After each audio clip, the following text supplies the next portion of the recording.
Muy buenas tardes. Sean bienvenidos al Ateneo de Santander.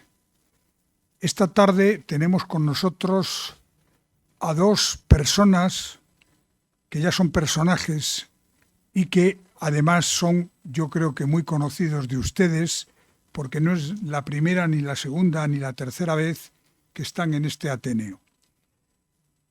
El general Rafael Dávila Álvarez presenta esta tarde aquí su último libro, una publicación que la tenemos aquí, se titula La Segunda Guerra Civil de Franco. Este libro se está vendiendo ahora en la entrada y estoy seguro que al final de esta conferencia el general estará encantado de firmar libros a aquellas personas que les interese tener ese recuerdo. Y está también con nosotros Alfonso Uxía, un escritor de primer nivel, articulista ahora en El Debate, pero que ha pasado por diferentes medios de comunicación y que además ha hecho programas de radio realmente apasionantes y que es capaz de imitar voces casi como un profesional de los monólogos que ahora están tan de moda. El general Rafael Dávila tiene un currículum realmente espectacular, muy vinculado a esa pieza que tenemos aquí sobre la mesa, que es la Casa Real y la Guardia Real. El general Rafael Dávila es general de división, ahora en la reserva. Lógicamente, por el apellido ustedes saben que es de una larga familia de tradición militar. Ha sido ayudante de campo del rey Juan Carlos I, coronel jefe de la Guardia Real. Esta pieza, si no me equivoco, es precisamente del uniforme de la Guardia Real. Coronel jefe de la Guardia Real, general jefe de la Brigada de la Legión Alfonso XIII, jefe de tropas de Canarias y jefe de la primera subinspección del Ejército con sede en Madrid y otros muchos destinos militares. Tiene las grandes cruces del Mérito Militar y Real y de la Militar Orden de San Hermenegildo, con las cruces también al Mérito Militar y Naval y las encomiendas de Carlos III y de Isabel la Católica, con la Gran Cruz de Plata de la Guardia Civil y la Cruz del Mérito Policial, entre otras muchas condecoraciones y distinciones. Ha sido nombrado legionario de primera de la Legión extranjera, caballero de la Legión de Honor y vocal permanente del Consejo de la Real y Militar Orden de San Fernando y San Hermenegildo. Además de todo eso, es escritor, aquí publica ahora su último libro, es pintor y tiene un blog que les recomiendo que ustedes sigan, que basta con teclear generaldavilatodojunto.com y ahí aparecen sus comentarios.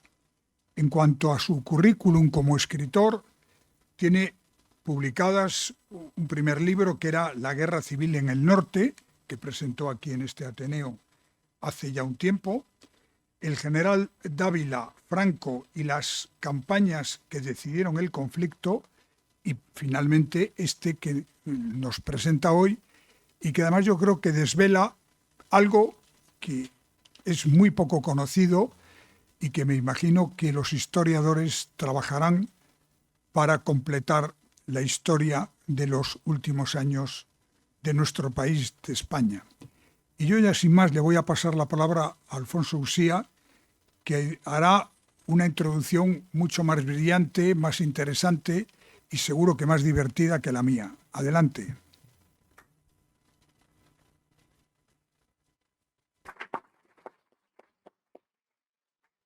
Muchas gracias, Manuel Ángel. Es un gran libro el que voy a presentar.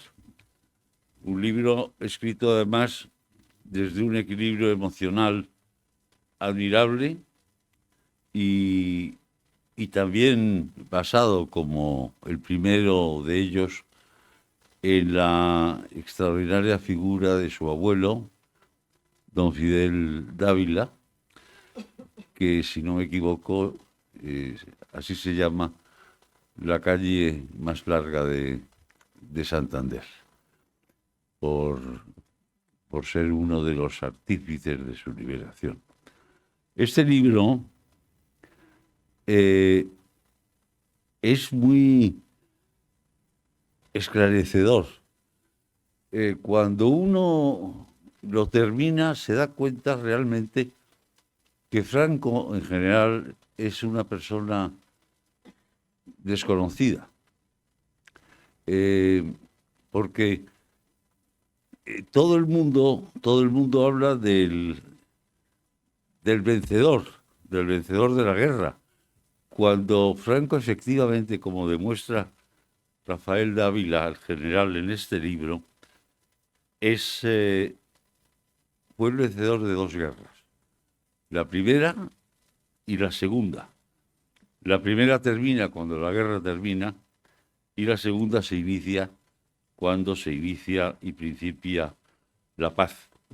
Hay una frase de Wellington que realmente, frase dicha después de la batalla de Waterloo, que sintetiza en gran manera la filosofía de este libro. Solo una batalla perdida es más triste que una batalla ganada. Es decir, en el momento en que la guerra civil termina, y termina no realmente ya con la toma de Madrid, sino con la victoria de las fuerzas nacionales entrando en Barcelona. Voy a contar una pequeña anécdota que quizá no lo merezca este libro tan serio, tan riguroso, tan histórico y tan admirable, porque el general Dávila realmente coincide en eso. La guerra civil se la pierden los primeros republicanos, pero al final rojos, con las fuerzas nacionales, cuando es tomada Barcelona. Saca un documento en el que se demuestra que no es cierta esa culpa que se atribuye a los catalanes de no haber sabido defender su ciudad. Pero yo creo que tiene algo de verdad. Es el 29 de diciembre cuando se toma Barcelona, si no me equivoco, ¿no? O 24 de enero. El 26 de enero. Pues 3 días antes, un alférez del Requetey, llamado Antonio Mingote Barrachina, que es uno de los grandes genios del siglo XX, estaba con la Quinta de Navarra en la semifalda del Tibidabo, con las tropas que 2 días después entrarían en Barcelona. Él llevaba 3 años sin ver a su madre, les había cogido la guerra en Cataluña, porque el padre de Antonio Mingote era el jefe de la policía municipal de Sitges. Y Antonio Mingote le pidió permiso a su capitán, y el capitán al coronel: ¿puedo bajar a ver a mi madre? O sea, Mingote, ¿está usted loco? ¿Cómo va a bajar a Barcelona si todavía no la hemos ocupado? Digo, pero sí, ya, esto está hecho. Eso está hecho. Y Antonio Mingote, solo, bajo su responsabilidad, bajó a Barcelona, tomó Barcelona, el alférez Mingote, en la más absoluta soledad. Tocó el timbre en la calle Muntaner, donde vivían sus padres. La portera se quedó asustada, pero Antoñito, ¿qué haces aquí? Y esto está lleno de enemigos. Y dice, no, bueno, está. Decía Antonio que mucha gente la abrazaba y otra salía corriendo el grito que ya han llegado, que ya han llegado. Y dice, no, si había llegado solo yo. Y entonces le explicaron que su madre estaba en Sitges con su padre. Y dice Antonio, con la misma tranquilidad y buena educación que tomé Barcelona, la abandoné, me reuní de nuevo con mis tropas y 2 días después ya lo tomé de verdad. Y se fue andando hasta Sitges para abrazar a sus padres. Y a 2 kilómetros de Sitges vio a una mujer que se acercaba con los brazos en alto y era la madre de Antonio Mingote, que intuyó que llegaba su hijo, que se había hecho los 40 kilómetros de las curvas del Garraf andando para abrazarse. Yo creo que sí, yo creo que los catalanes, y ya lo dijo con su acostumbrada malignidad Javier Arzayus hace unos años, no son los más aguerridos para la defensa. En este libro, de pronto se encuentra Franco en la jefatura del Estado, que conste que yo he empezado a entender muchas cosas de Franco y del franquismo ahora, porque mi condición de juanista y monárquico pues me hizo tenerle mucha manía durante muchos años. Franco se encuentra con un Estado, con un país arruinado, con un país en quiebra y siendo el vencedor. Y claro, cuando tú ganas, ganan todos los que te han ayudado a ganar.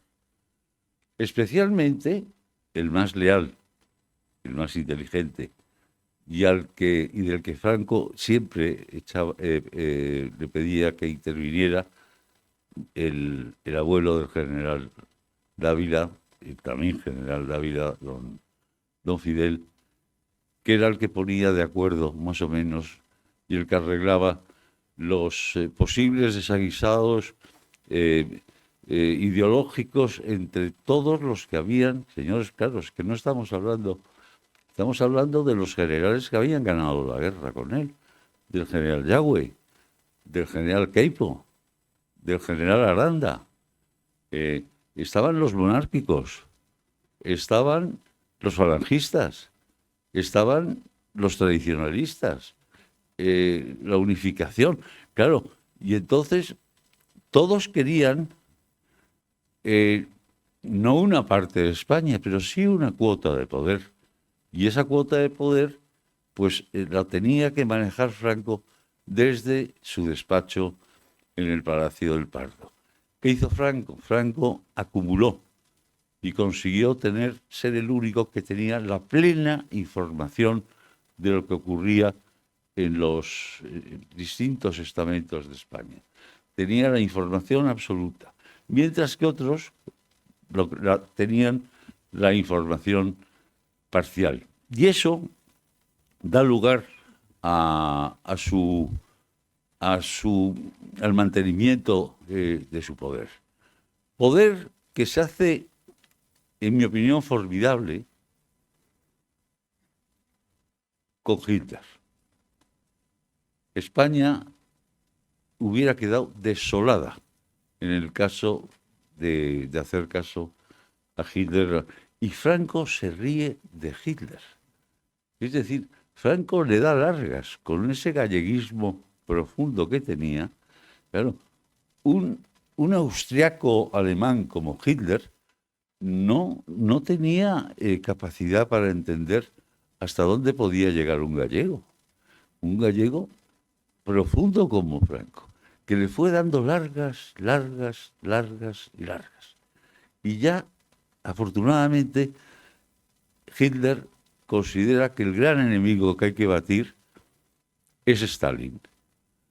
Entonces Franco queda muy bien con el envío de la División Azul, pero se olvida de la entrada de las tropas alemanas en España, la toma de Gibraltar y posiblemente en contrapartida la toma de las Islas Canarias por parte de las fuerzas aliadas. El libro es un tira y afloja continuo basado no solo en la inteligencia natural y en los conocimientos de don Rafael Dávila, sino en el archivo formidable que tiene de don Fidel. Y termina prácticamente en su muerte y en nuestros días. Habla incluso de la educación de don Juan Carlos, como futuro rey de España, y de eso yo sí fui testigo, y fui testigo muy directo, porque don Juan de Borbón, cuando volvió a España, vivió 7 años en la casa de mis padres, y ahí se produjo el gobierno Suárez. No quería, o no le interesaba, o no le daba importancia a la cesión de los derechos históricos y dinásticos de la corona por parte de don Juan a su hijo. Suárez era un hombre que había nacido y se había criado en la Falange, como Martín Villa, etcétera, etcétera. Y en aquella negociación sí hubo aristas y sí hubo momentos de gran tensión. Él no creía, Suárez decía eso, tú te quedas como rey de España a título de rey, como heredero de Franco. Y la historia que se las apañe. Lo que Suárez no sabía es que la autoridad de la historia es tan importante como la autoridad inmediata. Y realmente ser el rey de España a través de la historia era más importante que ser el rey de España a través exclusivamente de Franco. Lo que renunció don Juan, entre otras cosas, es que su hijo, el rey don Juan Carlos, fuera el rey de Castilla, el rey de León, el de Aragón, el de las 2 Sicilias, el de Jerusalén, el de Navarra, el de Granada, el de Toledo, el de Valencia, de Galicia, el de Mallorca, el de Menorca, el de Sevilla, el de Cerdeña, el de Córdoba, Córcega, Murcia, Jaén, los Algarbes, Algeciras, Gibraltar, las Islas Canarias, las Islas Orientales y Occidentales, las Indias y el continente oceánico, archiduque de Austria, duque de Borgoña, de Brabante, de Milán, de Atenas y de Neopatria, conde de Habsburgo, de Flandes, del Tirol, del Rosellón y de Barcelona, señor de Vizcaya y de la Molina. Eso es lo que no le daba importancia Suárez a la renuncia de don Juan. Y gracias también a esa renuncia, su nieto, don Felipe, actual rey de España, era príncipe de Asturias, príncipe de Gerona, príncipe de Viana y el señor de Balaguer. Es decir, la completa autoridad histórica y dinástica sobre todos los territorios de España y los oceánicos. Y ahí sí hubo unas grandes tensiones, porque unos negociadores por parte de la Zarzuela pidieron y exigieron que don Juan renunciara al título de conde de Barcelona, que llevaba usándolo 35 años. Esas tensiones desaparecieron cuando hablaron el padre y el hijo. Pero ya se sabe que muchas veces los delegados del padre y los delegados del hijo, pues muchas veces se atribuían cuestiones. Y don Juan sí estuvo triste porque su primera intención era la de renunciar a todos los derechos históricos y dinásticos de la corona sobre la cubierta del Dédalo, que en aquella época era el buque insignia de la Armada Española, en su salida hacia Cartagena, en aguas todavía de España, rumbo a Cartagena, por donde salió su padre, Alfonso XIII. Se lo negaron. La segunda, que fue promovida por un monárquico y un socialista, por Joaquín Satrústegui y por Enrique Terro Galván, en una sesión conjunta en las Cortes Españolas del Congreso y del Senado. Y la tercera, en el Salón del Trono del Palacio Real.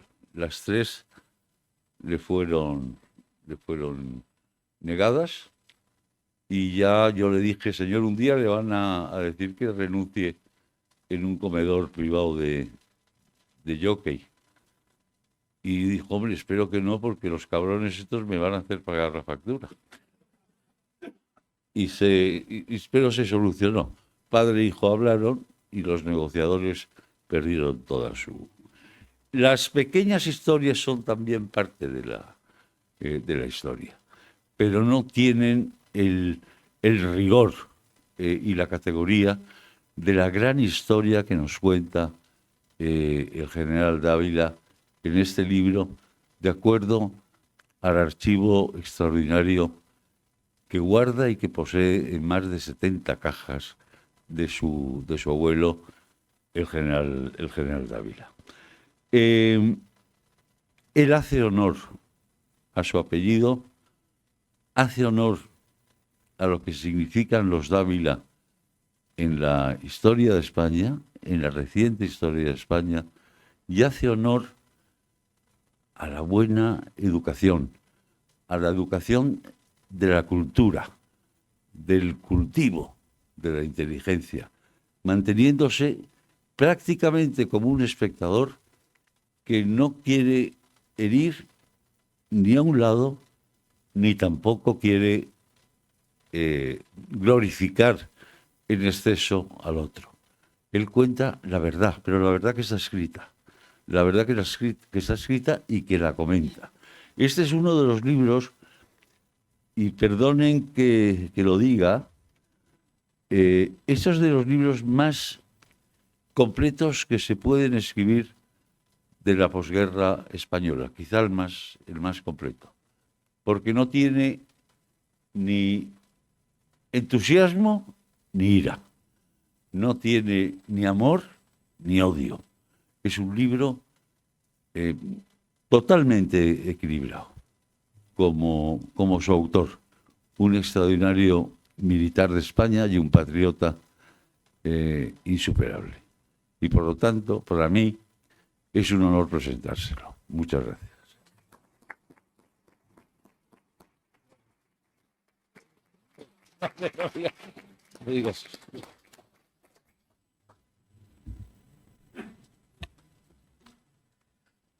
Buenas tardes y muchas gracias por su asistencia.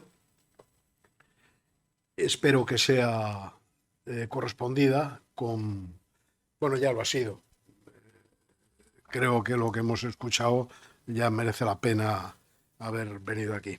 Bueno, antes que nada, agradecer al Ateneo, a su presidente, y Manuel Ángel, y a toda su junta directiva, por acogerme siempre con el cariño que lo hacen.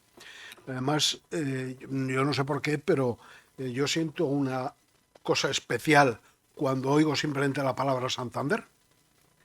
Yo no soy de aquí, no he vivido aquí, he veraneado aquí varios años porque mi abuelo don Fidel iba a un balneario aquí al lado, el de Liérganes, y entonces aprovechaba a mi familia y veníamos aquí, veraneamos varios años en el Sardinero. Pero bueno, hay algo que yo creo que es una conexión espiritual, que yo es oír la palabra Santander y se me enciende la vida. Bueno, por eso estoy muy, muy agradecido. Y Alfonso, ¿qué voy a decir? Miren, yo no puedo hablar como habla mi querido maestro, pero es que la capacidad de síntesis y lo que has dicho, aparte de emocionarme, es que has resumido lo que por lo menos yo quería escribir. Te fastidió. No sé si pero eso es lo que yo quería haber escrito. Lo dice porque es muy amigo mío y me conoce perfectamente. Y además ha diseccionado, como cirujano, de la sintaxis y de las letras el libro, ¿no? Pero sí que me gustaría haber conseguido eso que ha dicho mi querido Alfonso. Bueno, antes que nada, voy a desvelar, porque claro, todo el mundo se ha quedado un poco sorprendido diciendo, ¿qué hace bueno, dice el sombrero, ¿qué hace este Ross aquí encima de la mesa? Bueno, mire, yo tengo 6 hijos, un montón de nietos, y tengo muchas cosas, sables, espadas, condecoraciones, que todo al mérito, fíjense ustedes. Como decía un portugués lleno de medallas, todo es por buena conducta y buen comportamiento. Bueno, total, que todas esas cosas tan maravillosas yo ya no les doy valor ninguno. La vida pasa y mirar para atrás no es bueno. Y alguna vez sí que miro así de tal y digo, esto acaba en el rastro. No, este era el Ross, la prenda de cabeza de gala que yo llevaba cuando mandaba a la Guardia Real. La mejor colección de prendas militares de cabeza que hay, diría, de la OTAN. Como decía un legionario que yo tenía, y cuando iba a ver la furrería decía, mi general, viene usted a ver la mejor furrería de la OTAN. Y bueno, pues la mejor colección de prendas de cabeza la tiene Alfonso. Y digo, qué mejor que este Ross, y en agradecimiento a Alfonso, forme parte de su colección. Y por eso es traerlo aquí, enseñarlo y ahora ofrecérselo como... No es un regalo, es un trozo mío que se vaya con él.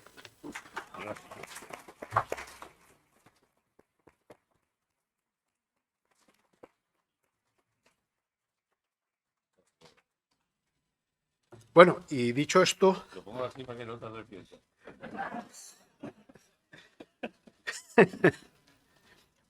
Voy a hablar del libro. No voy a hablar del libro. Voy a darle un esquema, voy a marcar el libro y luego lo leen ustedes, que de eso se trata, porque si les cuento lo que el libro, pues luego no lo compran. Y todos escribimos para el que diga que escriba para... Yo escribo para que me lean, la verdad. Y si no me leen, bueno, pues para que quede para mis hijos y para mis nietos. Espero que eso no acabe en el rastro. Miren, este libro me ha costado un verdadero esfuerzo. Cuando yo hice el primer libro, La Guerra Civil en el Norte, que era un compendio, el título a lo mejor no responde a lo que es realmente el libro, porque es toda la historia de la guerra, yo quería haber continuado hasta que muere Franco aproximadamente. Pero era imposible. Esto es como contaba San Agustín del niño en la orilla del mar intentando meter con una conchita en un agujerito todo el mar, ¿no? Es absolutamente imposible contar la historia de España en un tomo. Y además ahora que dicen los editores que el papel está muy caro, que patatín y que patatán, es muy, muy difícil escribir y condensar en un libro. Porque el primer libro terminó en el año 39. Pero la tesis de este libro es que Franco inicia otra guerra. Y es otra guerra que, fíjense, es con sus generales, con los falangistas, con el carlismo, con la Segunda Guerra Mundial, con el monarquismo o con la parte que... Es una auténtica guerra que está permanentemente encima de él prácticamente hasta que se muere. Y los documentos estaban en mis manos. Les voy a decir una cosa. Yo no he contado ni la cuarta parte de lo que... Voy a tirar un pegote, ¿no? De lo que sé. Hay muchísimo más. Pero les voy a decir otra cosa. Y que quede entre nosotros. Hay muchos documentos que se están quemando, que se están destrozando, que se están escondiendo, que están saliendo de España. Y todo por una ley que preocupa a la gente. Yo creo que he metido la pata porque al escribir este libro con esta portada y este título, pues la gente me señala, este es un fascista, este es un no sé qué, va a hablar de Franco. Oiga, que yo no vengo a hablar de Franco, que yo vengo a hablar de la historia de España. Yo no soy historiador, pero pues que como soy ya muy viejo, lo voy a decir, pero es que en España los historiadores son bastante poco objetivos, ¿eh? O los hay de un lado o los hay de otro. Pero señores, es que hace ya muchos años para que andemos ahora de un lado o de otro. No. Lo que hay que hacer es saber la verdad. Y la verdad está en los documentos. Yo ni siquiera he querido interpretar los documentos, que cada uno los interprete, pero ahí están los documentos.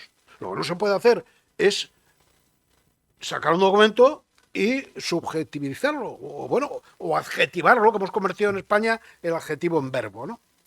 Y claro, eso es lo que he procurado. Pero, repito, sé hasta el lugar donde hay documentos, sé el sitio, sé quién los tiene, parte de los documentos. Esto es muy grave, pero es un hecho que está ocurriendo y a lo largo de mis investigaciones y el trabajo que esto me ha dado, yendo a muchos sitios, y es más, fíjense, bueno, tú en general te vas a los archivos militares y entras y sales como... No, de eso nada.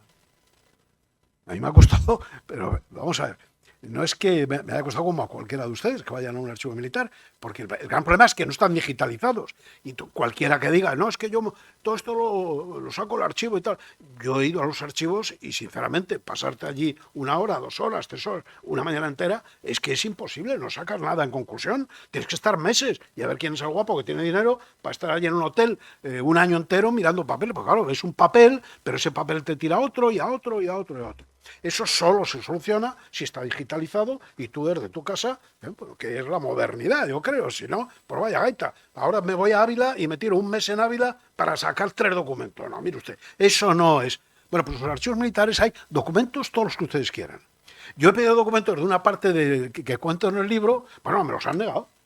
Vamos, y usted, mi general y tal, mi general y gaitas, usted por aquí no entra. Y además me dijeron que estaba el ojo del gran hermano allí, pendiente. No, esto es auténtico. Claro, lo que no sabían es que lo que yo pedía ya lo tenía. Claro, porque yo he sido partícipe. Y miren, en España se abusa de los secretos o de los papeles ocultos por temas de defensa nacional y de seguridad nacional. ¿Pero qué me está usted hablando? Porque seguridad nacional es la ley de amnistía o la independencia de Cataluña. Bueno, eso sí que es un problema de seguridad nacional. Pero el que saque 3 papeles o 4 documentos, pues mire usted. España tenemos la única ley, es del año 68, de secretos oficiales, que no marca tiempo. Una ley de secretos oficiales o de la documentación, pues puede marcar 20 años, 40 o 100. Pero claro, lo que no puede ser es que no haya tiempo. Entonces, un papel de los Reyes Católicos está con el sello de Top Secret. Bueno, pues ese es un verdadero problema. Yo he tenido la gran suerte de que, fíjense ustedes habrán oído hablar de Mola, Saliquet, Quindelán, Quepodellano. De Dávila prácticamente no habla nadie. Era un hombre, mi abuelo, era un hombre muy callado, muy silencioso y tal. Pero tenía una manía. Y es que día a día fue escribiendo desde Anual, que él era el jefe de la sección de campaña del general Silvestre, y discusiones que tuvo con él y tal. Un mes antes del desastre Anual lo tuvieron que evacuar con una grave enfermedad. Y claro, por eso estoy yo aquí, si no, no estaría. Lo fue escribiendo todo. Y eso es lo que yo tengo, todo escrito día a día. Entonces yo pensé, porque claro, esto es un dilema moral que a uno se le plantea. Si mi abuelo nunca habló ni nunca dijo nada, pero todo lo escribió, por algo será. Y yo miraba al cielo y no me respondía. Y dije, bueno, voy a intentarlo. Y empecé a escribir, y a escribir, y a escribir, y a escribir. Quiero decir que, bueno, si alguien ha dejado todo escrito es por algo, ¿no? Y a lo mejor me ha tocado a mí descubrir eso que mi abuelo dejó escrito. Y eso es lo que he puesto en el libro, poco por mi parte. Bueno, efectivamente este libro empieza donde terminó el otro, en Barcelona. ¿Saben ustedes? Es muy curioso porque hay un documento del que ha hablado Alfonso y me parece muy importante, y es un documento de Marcelino Domingo San Juan, ministro de la República, un hombre pegado a Azaña, pegado a Negrín en sus últimos días, y es un documento que él describe o redacta días antes de morir, lo cual tiene la fuerza y la viveza de alguien que sabe que le quedan 2 días. Y él en ese documento explica por qué pierden la guerra en Cataluña. Y en definitiva es una imagen perfecta de por qué los llamados rojos pierden la guerra. Y hay una frase que dice que es muy curiosa, dice, nosotros, o esta gente, han hecho una revolución, no han hecho una guerra. Y claro, si haces una revolución, pierdes la guerra. Y si haces una guerra, ganas la revolución. Y eso es lo que no... Es un documento muy, muy curioso. Ustedes se preguntarán, bueno, ¿y qué cuentas aquí en este libro? Hay 2 partes del libro. Una parte que diríamos que es la parte de Franco, hasta que Franco decide ya y dice don Juan Carlos. Y otra parte que es de don Juan Carlos en adelante. ¿Por qué digo esto? ¿Y por qué matizo estas 2 diferencias? Por una razón muy sencilla. Porque una parte, esta primera, yo no la he vivido.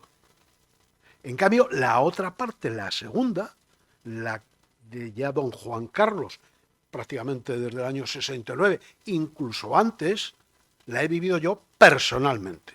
Y personalmente porque yo no tengo un archivo. Yo tengo 3 archivos. Y perdonen por la falta de humildad. El de mi abuelo. Entonces, que mi padre, antes del año 65, entra con don Juan Carlos, cuando don Juan Carlos no era ni siquiera príncipe de España. Yo puedo presumir, y presumo, de que me he casado en el coche del rey. Me he casado conducido por Gaudencio en el Mercedes del Rey, no solo por Don Luca, perdón, que sí. Bien, quiero decir que, bueno, esto es que sepan que bueno, que yo he vivido esa parte también, he estado 14 años en la Casa del Rey. Quiero decir que entre el archivo de mi abuelo, el de mi padre y mío, pues he compuesto todo este... Y esta última parte son vivencias que yo he tenido. Vivencias de momentos cumbres, del año 69 hasta el año 81, que es casi hasta donde llego, pues tengo vivencias muy fuertes, con un tinte emocional que he procurado dejar al margen, pero que, bueno, esa es un poco la composición del libro. Les voy a contar algunas anécdotas del libro y así voy contando cosas que no hay en el libro, que les ruego que no salgan de este ámbito, ¿no? Que luego se sabe todo y se cuenta todas las cosas que dijo ayer el general. Bueno, y las cosas que ha dicho Sía, que no. Ojalá, ¿no? Porque de lo que se trata es de mover el saco de los ratones. Franco, ¿qué pensaba? A mí hay una frase que es conocida, pero que me llama mucho la atención, que pronuncia Carrero Blanco. Fíjense, porque además estamos todavía en el año 42, en el inicio de... Y le escribe a Franco, un poco con una visión, una perspectiva, ¿no? Dice, es evidente también que vuecencia ha podido coronarse rey de España. Es decir, que en algún momento, por la mente de alguien, ha pensado que Franco puede coronarse rey de España. Estamos hablando del año 42. Lo primero que hace Franco, es curioso, cuento aquí en el libro, es colocarse en la laureada. El tema de la laureada es una verdadera obsesión, un verdadero problema, desde África. Ustedes saben que Franco quiso y reclamó la laureada en un momento determinado en la guerra de África y no se la concedieron. Y nada más terminar la guerra, se ha contado que si Alfonso XIII, que si patatín, que si patatán. Bueno, hay un capítulo aquí muy curioso porque Franco le conceden la laureada. Pero, una cosa curiosísima, le conceden una laureada, pero se la imponen 2 veces. La primera que se le impone es una laureada que pertenecía al general Marina, un general de la guerra de África, laureado y tal. Y le conceden la laureada, pero a nadie se le ocurrió decir, oye, hay que comprar la laureada. Entonces se la piden al general Marina y se la imponen. Y claro, hay que devolverla. Pero cuento esto para que vean que Franco no tenía esa obsesión de figurar las laureadas y tal. No, porque ya se olvida. Y es el general Saliquet en una patrona de infantería, en la que de infantería, donde dice, oye, vamos a regalarle una laureada, que por cierto, bastante cara.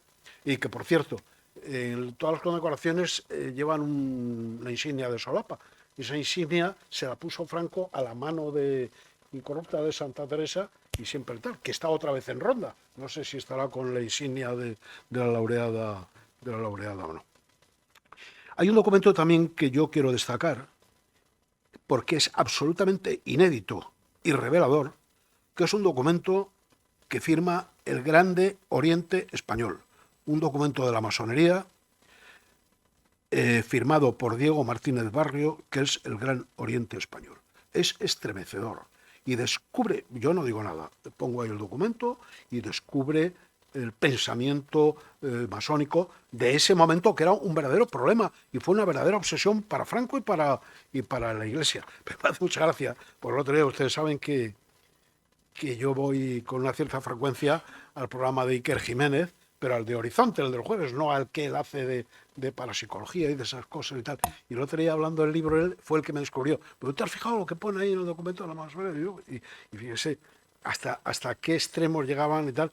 Dice que hay que aprovechar las secciones de espiritismo plenamente aptas para la atracción de afiliados a la masonería, por las logias racistas, en este momento tan propicio por el ansia de comunicación de la gente con sus caídos. Echan narices, aprovechando el tirón de la guerra, ¿no? Vamos a aprovechar aquí la sensibilidad y el sentimiento de la gente para que se afilien aquí a la masonería. Bueno, no digo más. Voy a hablar un poco del capítulo, porque es muy importante, que ha citado también Alfonso, de la Segunda Guerra Mundial. Es exacto lo que dice Alfonso y transmito aquí. Franco se dedicó a torear con Hitler y torear con Hitler tenía tela. Franco en ningún momento, y fíjense, lo digo con documentación, porque es que mi abuelo era el capitán general, que entonces el capitán general era serlo todo, de la Segunda Región Militar, Sevilla.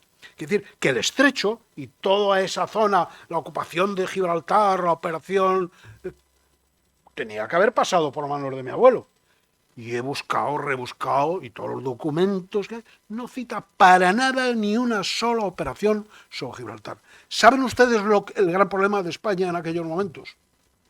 El hambre. Ese era el problema de España. Y Franco lo sabía. Y siempre que hablaba con Hitler le decía, sí, pero me das armamento, me das comida y me das alimento para la gente. Hay una carta estremecedora que publico en el libro, del general Muñoz Grandes, que era entonces coronel, me parece coronel general, yo creo que coronel del regimiento de la línea de la Concepción. Y dice que está investigando un tráfico de alimentos de Gibraltar a la península para alimentar a los cerdos. Y eso es lo que se lo comen los soldados españoles. Yo no diría esto si no tuviese el documento. Es tremendo, es una auténtica barbaridad, ¿no? Bueno, pues la carta está. O sea, las sobras de la alimentación que alimentan a los cerdos en Gibraltar se alimentan o se lo comen los soldados españoles. Se pasa hambre. Bueno, yo he tomado, aquí a más de uno lo habrá pasado como a mí, la leche en polvo en el cole, los americanos, y un queso amarillo que nos daban, y el aceite. Quiero decir, bueno, en España se pasaba. Bueno, ¿cuántas veces yo iba al Ramiro de Maeztu? Y había un campo de fútbol grandísimo, y en cuanto se caía un bocata de chocolate, íbamos todos locos a comernos el chocolate, ¿no? Y ahora le llevo el bocata de jamón a mis nietos y me dicen que me lo coma yo, ¿no?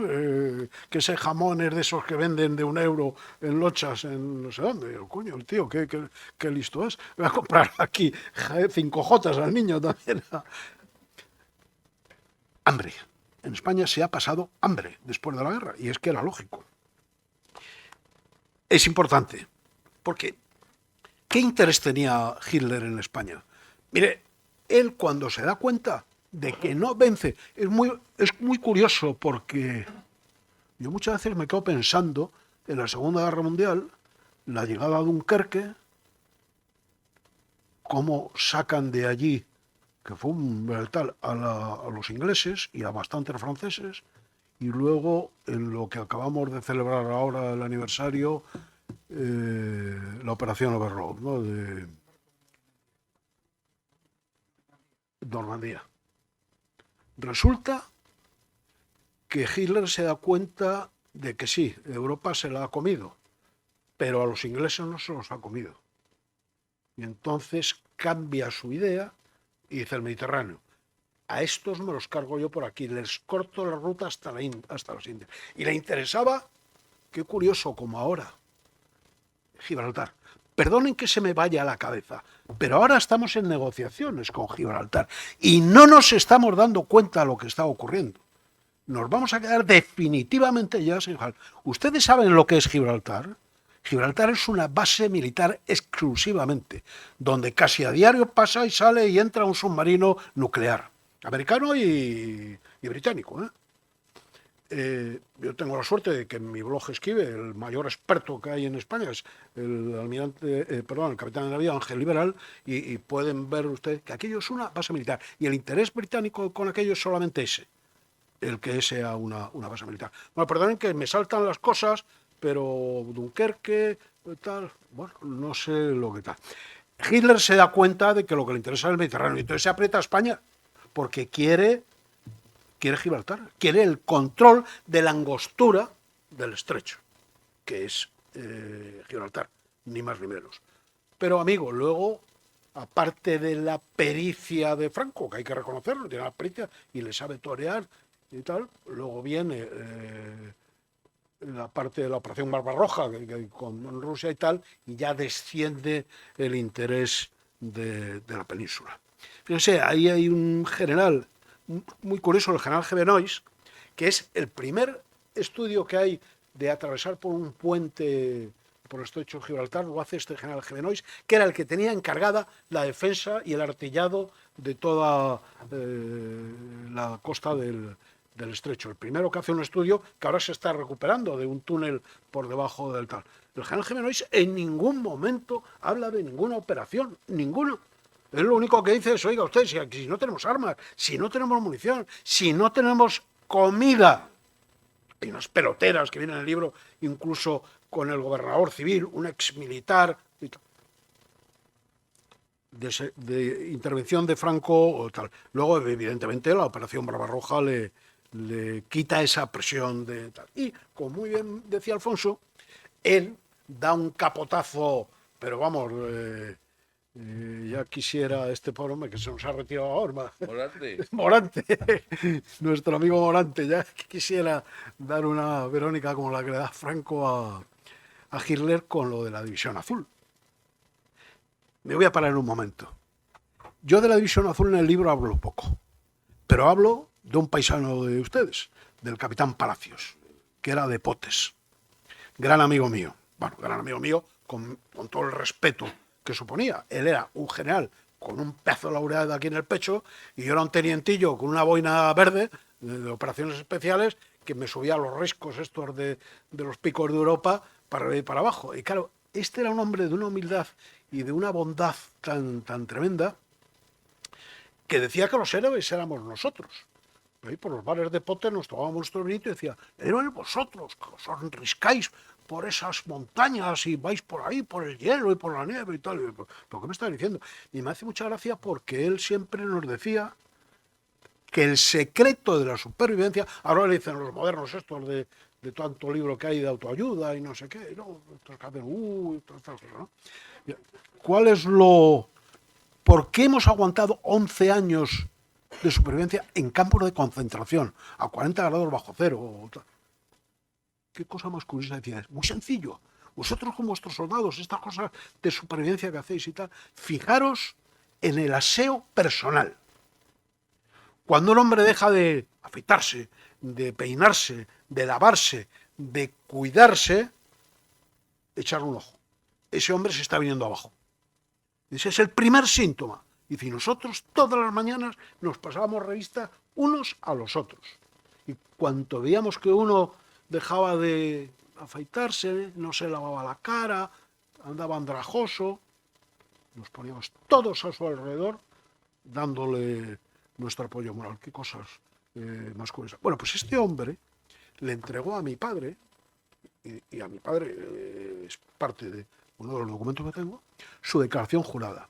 Cuando Luca de Tena escribe Embajador en el infierno y le dan el Premio Nacional de Literatura, se lo tenía que haber dado al capitán Palacios. Yo pongo parte de esa declaración jurada. La declaración jurada es un documento militar que todo militar, después de cualquier operación, tiene que entregar al mando, y en él cuenta con exactitud, precisión y brevedad lo que ha hecho. Claro, esa declaración jurada debió de llegar a manos de Torcuato Luca de Tena, y con una cosa así escribe una novela sensacional, pero sensacional. Pero es que está todo escrito. Única diferencia, y Dios me perdone, y ellos también. Torcuato Luca de Tena, por el momento y la situación, no puso nombres. Yo pongo nombres. La declaración jurada que ha llegado a mí, si ha llegado a mí, y por razón que sea, yo pongo nombres. Y hay nombres hasta de un teniente general, bueno, que fue señalado. ¿Qué le vamos a hacer? Las cosas son como son, y al que Dios se la dé, San Pedro se la bendiga. A lo mejor dentro de unos años me pasa a mí lo mismo y sacan un... Esto de la escritura es muy peligroso. Me contaba hace unos días un buen amigo escritor las sorpresas que te llevas. Hay una novela por ahí que cuenta de alguien que toda su vida pensó que su padre había sido un luchador contra el nazismo y que había salvado a millones de gente. Investigando sobre la vida de su padre, descubre que lo que era un agente nazi y que mató a más gente que... Muchas veces si los papeles vienen, que vengan, pero muchas veces es mejor no ir a buscarlos, porque se puede encontrar uno con alguna sorpresa, ¿no?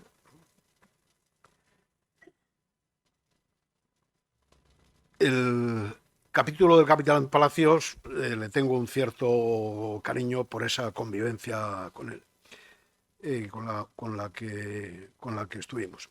Bueno,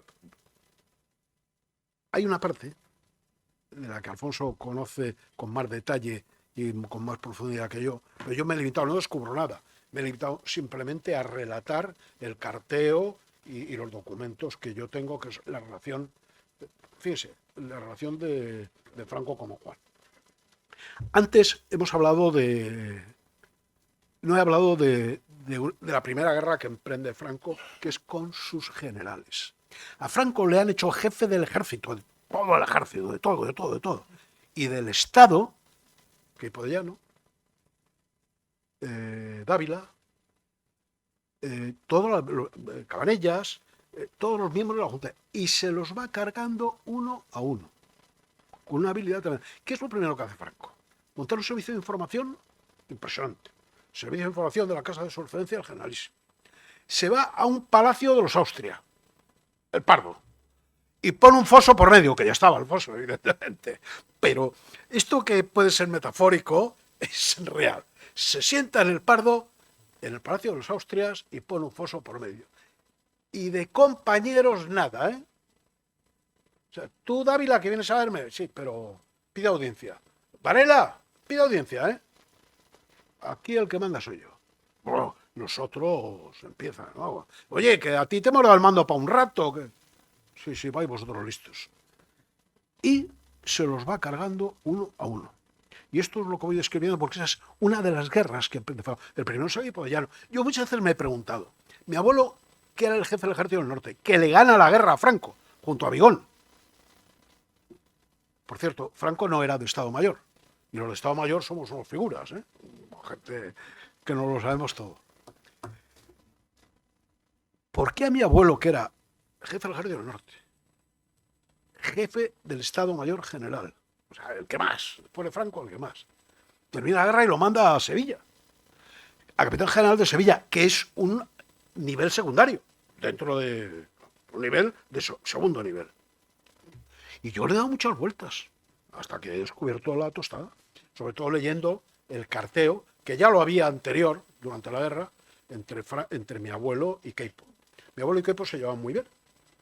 Mi abuelo era un moderador de la situación. Mi abuelo no era un hombre de armas, era un hombre de Estado Mayor, ¿sabes? Del cuerpo de Estado Mayor, y no mandó unidades nunca. Él, bueno, en la guerra civil, evidentemente, pero él no era un hombre de como este humilde general que ha mandado la legión. Él no, ni era legionario, él era de Estado Mayor. Y claro, Franco dice, lo primero que me tengo que quitar en medio es a Queipo. Y manda a Dávila allí. Para que en poco tiempo se olvide, Andalucía era Andalucía. Y Queipo era mucho Queipo en Andalucía, era todo.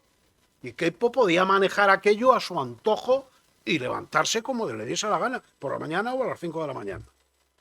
Y manda a Dávila, no para que Dávila eche a Queipo, sino para amortiguar el golpe que va a suponer decirle a Queipo, fuera de aquí. Y claro, en cuanto lo ha conseguido, recupera a Dávila y le pone de jefe del alto Estado Mayor. Esto con una habilidad tremenda, hasta que hay un momento en que ustedes lo saben, que es muy conocido, que la historia dice que los generales, sus compañeros, además son los generales que le han hecho a él jefe del Estado y jefe de todos los ejércitos y tal, escriben una carta diciéndole, oye, que te hemos hecho jefe, pero para un rato, que te vayas. Esa carta, como la de los procuradores, crea un follón. Está aquí en el libro. Pero es que la carta, como le llega a mi abuelo, y mi abuelo dice, no es el momento, además es que llega en un momento inapropiado, porque es el momento en el que Italia se ha retirado de la Segunda Guerra Mundial y las cosas ya no están tan claras. Y claro, mi abuelo dice, pero vamos, no seamos bobos, que no van a ganar esto, van a ganar los aliados. No vamos aquí a andar ahora con tonterías, vamos a dejar las cosas tranquilas. Pero es curioso, si es que falta mucho por contar, pero mucho. Aquí aparece una carta en la que los mismos generales quieren firmar diciendo que no han firmado, que esa carta no existía. Digo usted, que este que está aquí es Alfonso Usía, que no es Usía, que sí, que es Alfonso Usía. Bueno, pues esto pretenden decir que no eran sánscritos. Hombre, aquí está la carta, se demuestra un poco la tomadura de pelo. Y además es que hay una cosa curiosa, no puedo contar cosas, de verdad, Franco se enteraba de todo. Yo estoy casi seguro de saber quién era el chivato. Yo, un general. Tengo datos, pero no documentos. Se enteraba de todo, pero siempre. De lo que pasaba con don Juan, de lo que pasaba con el otro, que nos pasaba de más allá, se enteraba de todo. Y claro, decía, yo he vivido en el Pardo muchos años, Es curioso porque en el Pardo, en la casa donde yo viví, donde nací, luego fue la que ocupé siendo coronel de la Guardia Real, la habían cambiado de capitán a coronel y bueno, aquello me producía una cierta emoción. Y en el Pardo todo el mundo lo sabía todo. Y nadie sabía cómo ni por qué, pero había... El ambiente era de que mejor no hablar muy alto por si acaso. La relación con don Juan, no profundizo en ella ni descubro absolutamente nada, pero sí que se ve de una manera clara, como hay una primera parte de distancia entre don Juan y Franco, por un hecho solo, esto es subjetivo, esto es cosecha mía. Tengo la impresión de que es simplemente porque no se han visto la cara. Y es Carrero Blanco el que le dice, mi general, tienen que hablar cara a cara. Y en el momento que hablan cara a cara, las cosas empiezan a cambiar y a solucionarse. Yo creo que hubo malos consejos y mala relación por falta de contacto. Es mi opinión. Voy a ver si... Hay una cosa que es curiosa. De Yagüe, habla mucho la gente de que si era esto, que sea tal. Yagüe, que era un hombre que es otra de las grandes luchas que tiene Franco, es con la falange. Falange, carlismo, como decía antes Alfonso. Y militares. Aquí pongo documentación de junto con el hambre, el poco sueldo, las quejas de los militares, manifiestos de capitanes. el ejército no se crean que era todo una balsa de aceite. Por eso muchas veces cuando dicen, a Franco efectivamente yo creo que no se le ha conocido, porque es que los problemas le llovían por todas partes. Fíjense, oye, un manifiesto de los capitanes, que estos tíos son los tíos bragados que han hecho la guerra. Los generales con los que tenía que lidiar, como decía Alfonso, eran unos tíos con un genio y un carácter, eso sí, eran generales. Nosotros somos unos corderitos y unas almas cándidas que vamos por aquí apagando incendios, pero reales, no los otros. Pero aquellos eran los tíos con un carácter tremendo, y lidiar con aquello era francamente difícil. Y Yago era un hombre muy visceral y tal. Y el único borrón, o la única cosa que se ve, es que él, es curioso, manda al general Pimentel, que lo tenía de gobernador militar en Guipúzcoa, me parece recordar, a que se ponga en contacto y hable con un tío que había sido su secretario de defensa con Azaña, y entonces era su secretario del gobierno rojo de defensa, un tal Leopoldo Martínez, y se unen ahí, pasan el Pirineo y se ponen ahí a charlar y tal. Y claro, Franco se entera y le dice a mi abuelo, habrá una información, pero este tío... Y el pobre de Yago dice, no, hombre, no, si era una cosa de amistad, de la academia, de no sé qué y tal y cual. Lo único que... Pasa con Aranda. Masón, no sé qué. Yo, los papeles que he visto y tal, Aranda era quizá de las inteligencias más altas que había en el ejército español. Una cabeza privilegiada. Y eran bocazas. Un tío muy listo, estuvo bajo las órdenes de mi abuelo, ¿no?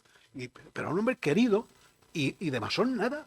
Alguien le apuntó ahí un tema, pero bueno, yo solo puedo ver en el carteo y en cosas que pongo aquí en el libro. Mi abuelo le tenía gran cariño y él le tenía un gran respeto a mi abuelo, pero Franco tenía obsesión con Aranda y le persiguieron. Bueno.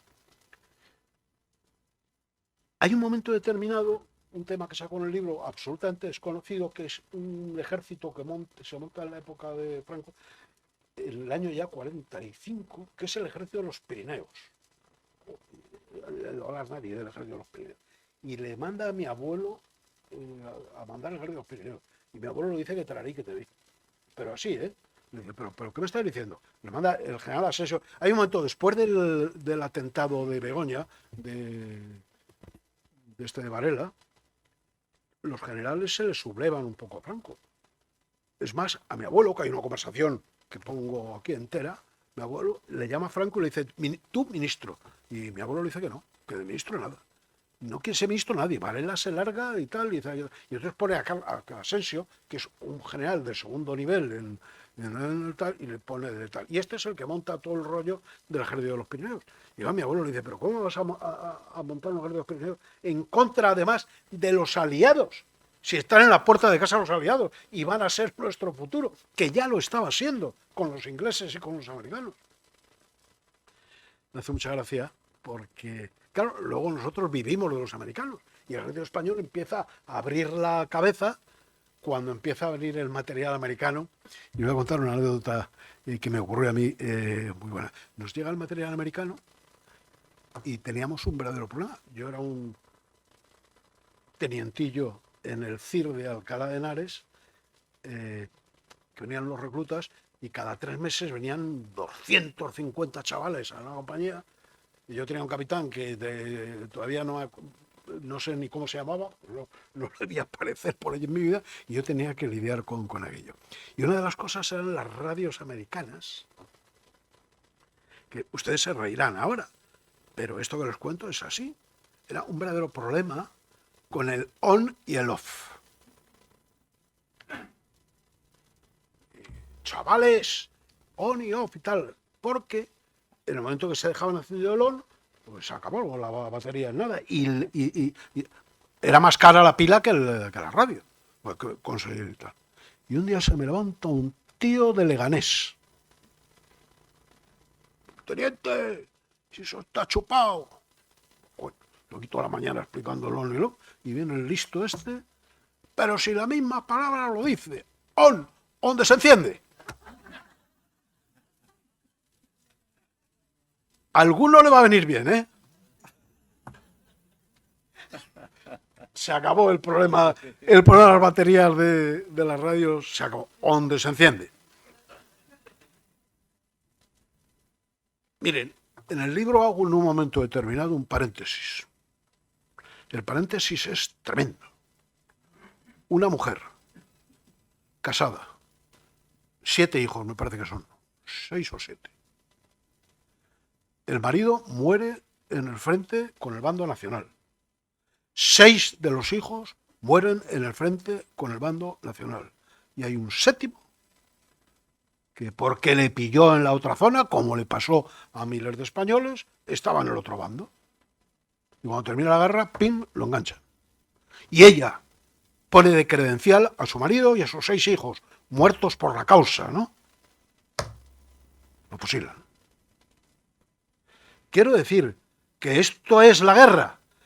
Y la frase de Wellington que ha sacado de manera perfecta el cirujano en su disección, después de una guerra ganada no hay nada más triste, de una guerra perdida no hay nada más triste que una batalla ganada.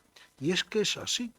No, es que ahora asistimos a un paisaje en nuestra querida tierra que es un paisaje lunar.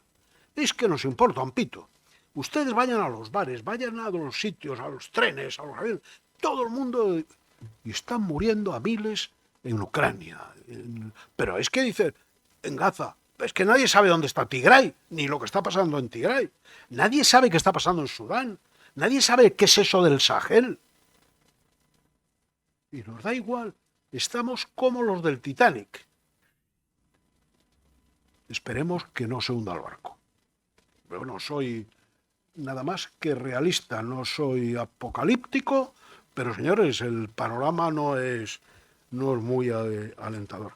Bueno, después de ese paréntesis, bueno, cuento cosas curiosas. Espionaje del general Beckdeberg, que era un tío estupendo, qué tío más gracioso. Bueno, cuento una historia, fíjense ustedes, bueno, de espías, de una británica, la tenía en el Palace, le pagaba del Ministerio de Asuntos Exteriores, le mandaba al coche oficial, era un tío que había tenido la misma querida que había tenido el general Sanjurjo, en fin, se repartían. Los ingleses tuvieron con ese espionaje, que esto es de película, hay varias novelas escritas sobre el tema, pero es cierto. Y cuenta una historia, la espía, se va al famoso general Hungría, que era el espía de los espías que tenía Franco, a contarle que su querido o amigo, el general Beckdeberg, que le debía una casa, que le había comprado una casa, en fin, un lío tremendo. Tiene un contacto con un piloto alemán y otro alemán, porque en la guerra civil un submarino dejó no sé cuántas cajas con lingotes de oro en el Mediterráneo. Yo, si alguno de ustedes me quiere financiar, podemos hacer la investigación, porque si lo quieren leer es curiosísimo, pero da unos detalles, además, que la espía esta, declarada espía británica, bueno, lo cuenta y va al general Hungría, que es el espía de los espías. No iba cualquiera. Yo no puedo ir mañana a contarle nada a la jefa o al jefe del CNI, pues este tío se lo cuenta al portero, ¿no? A mí que me va a contar. No, está directamente al taxón, cosas curiosas de la guerra. Bueno, voy a ver si voy terminando, porque quiero contarles esta parte final que es muy interesante porque la he vivido yo muy de cerca. En la boda de Carmen Franco, es muy curioso porque está lo que costó el regalo que le hicieron a los generales y tal. Oye, una pasta, me parece que eran 60.000 pesetas de entonces. Pero hay una cosa muy curiosa de Carmencita Franco, de la nieta, porque una tarjeta de visita aquí, porque se hacía llamar princesa cuando se casa con el duque de Cádiz. ¿Ya? Princesa María del Carmen de Borbón. Aquí está, para que no haya dudas, aquí está una tarjeta de visita suya como princesa. Miren, les voy a decir un hecho contrastado.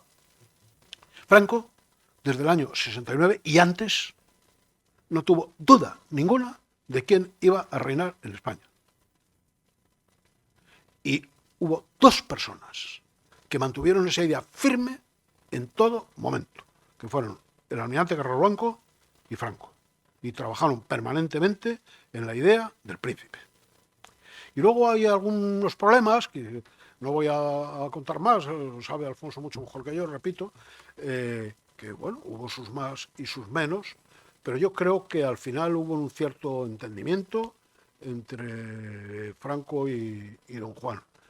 Y con la figura de don Juan Carlos, en el momento aquel, ahí yo pongo un telegrama, que es el telegrama original, oficial, de una frialdad tremenda del día que nombra sucesor a título de rey a don Juan Carlos, que le manda don Juan a su hijo. Un telegrama: felicidades, abrazo, tu padre. Punto.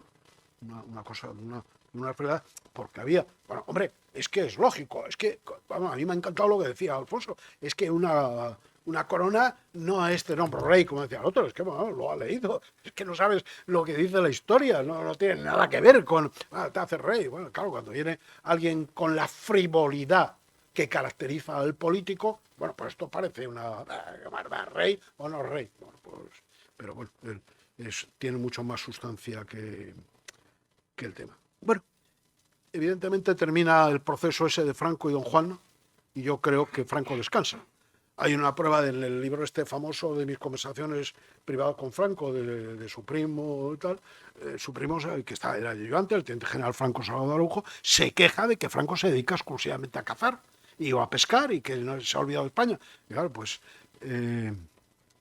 ¿qué ocurre? Que él ve que esto ya está encauzado y que... Es curioso, lo escribió, me he acordado ahora de repente, se lo voy a contar. Yo conté una anécdota que vivió mi padre, que había estado en la casa de tal, y luego la contó también Alfonso. Te la voy a recordar. Ha sido la única persona que ha sido capaz de engañar a Franco. Un legionario. Puerto de Peñaperros. Alto técnico. Que se para a comer, a tomar algo, y se baja Franco. Y aparece ahí un tío que le dice al ayudante que quiere saludar a Franco porque él ha sido legionario suyo. A ver, quítate tú de en medio. Y esas cosas de la vida, Franco le ve y dice, y le reconoce. Ve para acá. Y se sientan en el coche. Bueno, y le dice Franco, ¿y tú? ¿Cómo te va de tal? Excelencia, fenómeno. Estoy aquí estupendamente. No necesitas nada, de verdad. Que no necesito nada, excelencia. Estoy aquí en Peñaperros y tal. Pero bueno, ya que vuestra excelencia me dice y tal y cual, yo para mí no, pero para un amigo sí. Dice, que hay aquí un pobre guardia civil que es de Melilla. Y ¿qué hace aquí en Despeñaperros, un hombre de Melilla y tal y cual? Bueno, no, ¿y tú tienes mucha vista? No, sí, yo ya sabes, excelencia, yo soy cazador. Y bueno, me muevo mucho por aquí con la caza y tal, y claro, tenemos mucha amistad con la Guardia Civil, que los cazadores son muy amigos de la Guardia Civil. ¿Y qué quieres? Que se vaya a Melilla, el pobre. Llama al ayudante, toma nota, y al mes estaba el Guardia Civil en Melilla. Y claro, el coronel de la comandancia dice, pero tú, ¿qué coño? Perdón, haces aquí? ¿Pero tienes la familia aquí? Dice, yo no, yo he aparecido aquí, mi coronel sí sabe. Claro, el otro, que era un furtivo de mi padre narices, se quitó de en medio al guardia civil.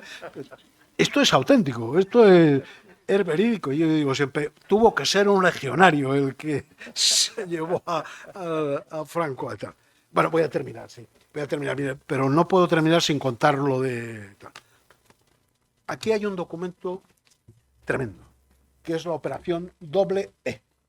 La operación Doble E es una operación, es el GAL ese que montó Felipe González o quien fuese, que montan en la época de Franco.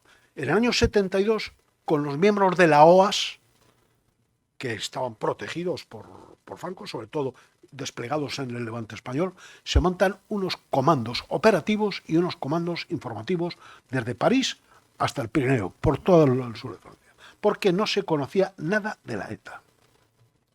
En esa operación se avisa de que van a atentar o que van a secuestrar a Carrero Blanco y al Príncipe. Lo sé positivamente además porque es que mi padre era el jefe de seguridad de don Juan Carlos y sé que se estrechó más pero con esto, la operación se monta en el año 72, a primeros del año, y finaliza en el 72. En el 73 asesinan a Carrero Blanco. En el 74, siendo teniente de operaciones especiales en la compañía de operaciones especiales de Burgos, de repente, sin aviso previo, nos despliegan por el Pirineo. para evitar la infiltración de los comandos de ETA por el Pirineo.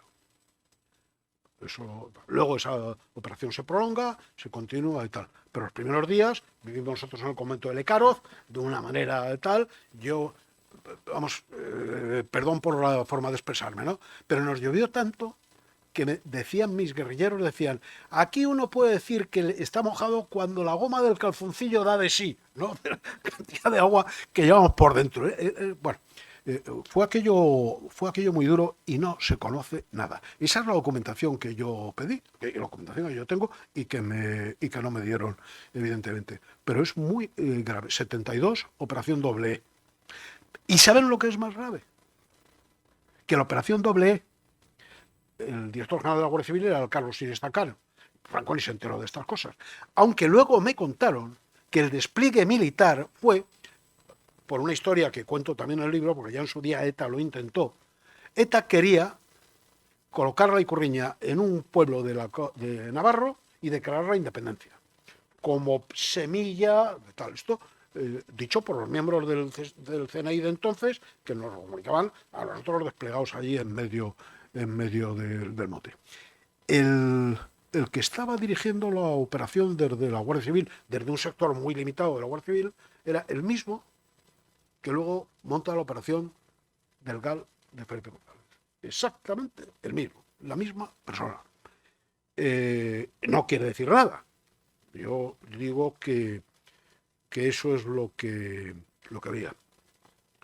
Y yo podría seguir aquí hasta mañana, pero como ya es el tiempo de terminar, les doy las gracias por haber escuchado mi humilde aportación a lo que deberíamos de conocer todos, y menos secretos y más conocimiento es lo que necesitamos, y de alguna manera ver lo que pasó de forma histórica y para aprender de ello, no para volver a repetirlo o simplemente literariamente a echarnos los cascos o los cascotes unos a otros de nuevo. Muchas gracias por su atención.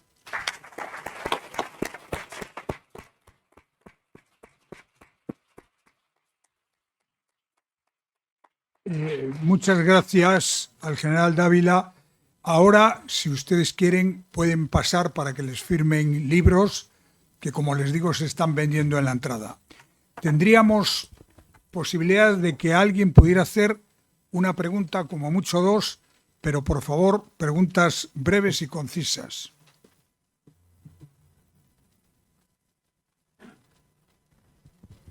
Buenas tardes, general.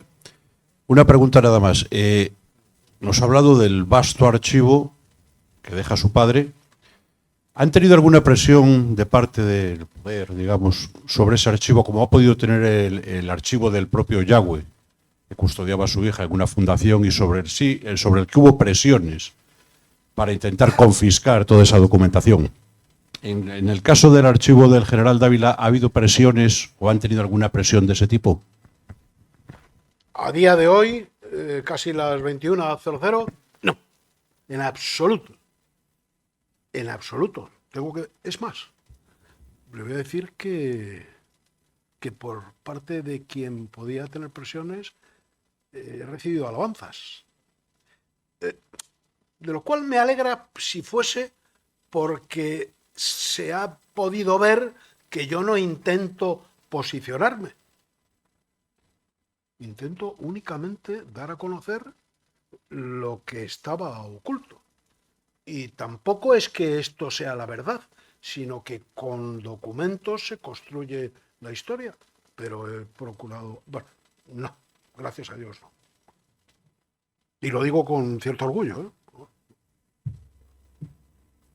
Bien, pues si no hay más preguntas, insisto, a partir de ahora, muchas gracias al general Dávila, muchas gracias a Alfonso por su magnífica intervención, y ahora quienes quieran pueden pasar para que el general les firme ejemplares de este libro, La Segunda Guerra Civil de Franco. Muchas gracias por su asistencia.